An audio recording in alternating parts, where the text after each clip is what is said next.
Begini, sebelum masuk Robi, saya mau cerita.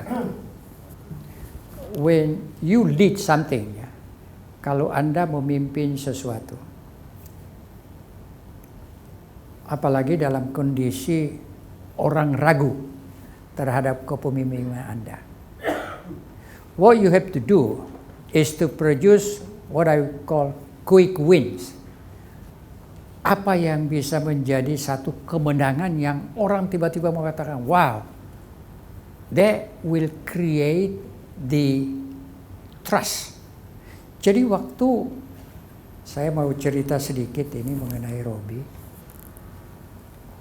pertemuan kedua saya dengan Pak Harto. Pak Harto menyodorkan kepada saya folder yang berisi ancaman daripada para kreditor untuk membangkrutkan Garuda. Kenapa? Sebenarnya Garuda sudah 7 tahun rugi. Utangnya 1.8 billion. Sudah mau dibangkrutkan. Karena waktu krisis, para kreditor itu termasuk pemilik pesawat sudah yakin Garuda nggak bisa bayar. Jadi kalau dia bangkrutkan, paling tidak pesawatnya dia bisa ambil kembali. Pak Harto ini kan orang yang sangat pride-nya Pak Harto itu nggak bisa dibeli. Ya. Dia bilang nggak bisa. Garuda ini bendera Republik. Saudara Menteri, ambil langkah-langkah apa saja yang dibutuhkan untuk menyelamatkan Garuda. 7 tahun rugi, sudah mau dibangkrutkan. Ya gimana? Ya. Itu tugas yang diberikan kepada saya. Saya bilang, baik Bapak Presiden, saya pelajari. Nggak 2 hari kemudian, saya lihat masalahnya, masalah manajemen, khususnya leadership. Karena di situ begitu banyak KKN, begitu banyak inefisiensi, tidak terstruktur dengan baik, sehingga yang harus dilakukan adalah mengganti dirutnya. Mengganti dirutnya ya. Tapi saya punya masalah, bukan saya punya masalah. Teman-teman menganggap ini bermasalah karena dirut Garuda pada waktu itu Pak Supandi, Laksamana Udara, Udara itu Laksamana ya, Marsikal. Itu bantang ajudan Pak Harto.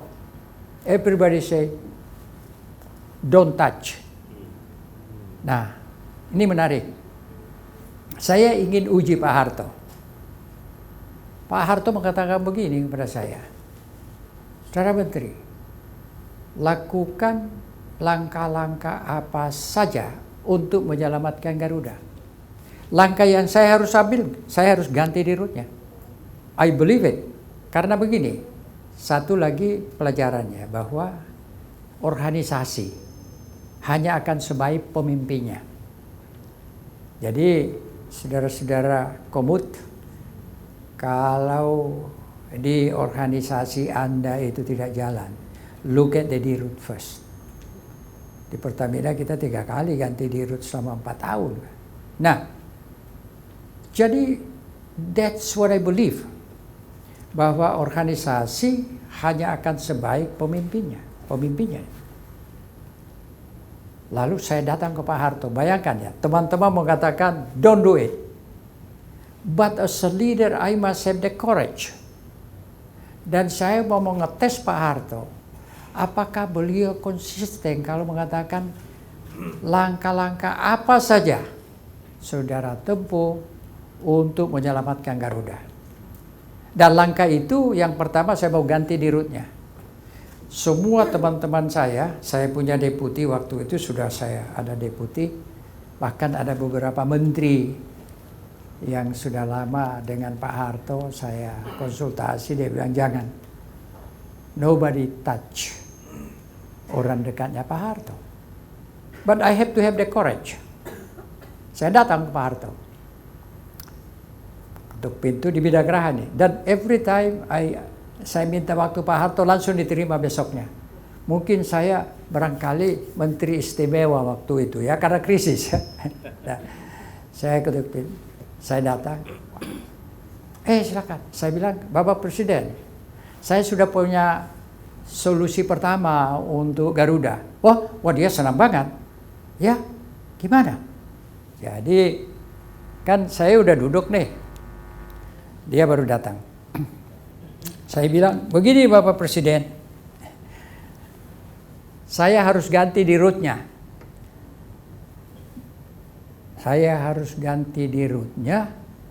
Saya berspekulasi. Pak Harto marah, kalau marah bagaimana?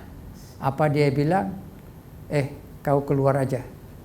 Bisa jadi ya, kalau teman-teman mengatakan kepada saya, jangan bikin marah Pak Harto. Terus mungkin juga dengan sopan dia mengatakan, ya ganti direksi tapi di rootnya pertahankan. Kalau itu kan tidak memenuhi kriteria saya kan. Tapi Pak Harto sambil dia duduk, begini dia duduk. Tertawa dia. Kenapa di rootnya aja mau diganti? Ganti aja semua direksi di situ. Di situ mafia sudah 7 tahun. Jadi itu betul, Garuda rugi 7 tahun. You know, teh datang, saya langsung minum, permisi Bapak Presiden, saya pergi. Takut nanti dia robah pandangannya. Jadi saya tinggalkan kantornya Pak. Jadi saya dengan Pak Harto itu orang takut banget sama dia. Saya juga takut, tapi takutnya saya itu dalam konteks karena atasan saya. Tapi saya tidak pernah takut apa yang ingin saya minta, apa yang saya ingin katakan, saya selalu tanggung jawab terhadap apa yang saya ingin katakan. I'm responsible. Ganti aja semua direksi. Saya langsung minum teh, permisi Bapak Presiden. Ini apa cerita yang aktual, bisa difilmkan ini sebenarnya. Nah, saya pulang. Tapi di tengah jalan baru saya berpikir ini siapa ini? Karena saya belum begitu waktu itu saya belum yakin Pak Harto akan setuju kan. Mungkin dia bilang katakan begini, tunggu dulu kek, macam-macam. Jadi saya belum siap. Untung dia tidak tanya siapa. Makanya saya cepat-cepat pulang juga gitu. Nah, jadi di tengah jalan saya lalu berpikir, nah kembali kepada rumusan saya. Bahwa organisasi usaha hanya akan sebaik pemimpinnya. Cari pemimpin. Nah kebetulan saudara Roby Johan ini saya kenal. Roby Johan ini kriteria yang saya butuhkan adalah strong leader. Must be very strong leader. Kedua, integritasnya tidak diragukan. Karena apa? Itu banyak KKN yang mesti dibasmi kan. Dan yang ketiga, jadi integritas KKN, dan yang ketiga itu saya dikritik. Kenapa Roby Johan bangkir, dia bilang itu di media. Kok bangkir yang disuruh mimpin Garuda? Orang tidak tahu bahwa masalah utama Garuda itu berhadapan dengan kreditor, para bankir-bankir itu. Jadi saya cari bankir dong. Jadi 3 kriteria ini Roby Johan pitch. Udah, panggillah Roby. Rob, boleh nggak? Karena dia teman saya, yuk mimpin Garuda. Dia bilang, I don't know anything about Garuda, dia bilang begitu. Nggak usah kau tahu, yang penting kau selamatkan Garuda saja. Ya gimana caranya? Ya itu masalah keuangannya harus dibenahi, kemudian KKN-nya dibenahi. Oke, boleh. Tapi saya harus diberi authority untuk mengganti direksinya semua. Karena pada waktu itu kan kalau ganti direksi kayak Garuda ke presiden. Saya langsung mengatakan, Tandri Abeng berikan kau authority, kau berhak mengganti direksi. Kaget dia. Betul-betul dia tidak anticipate bahwa dia akan, apa benar ini Tandri Abeng ini orang kecil seperti ini kok begitu powerful. Coba tangan kita.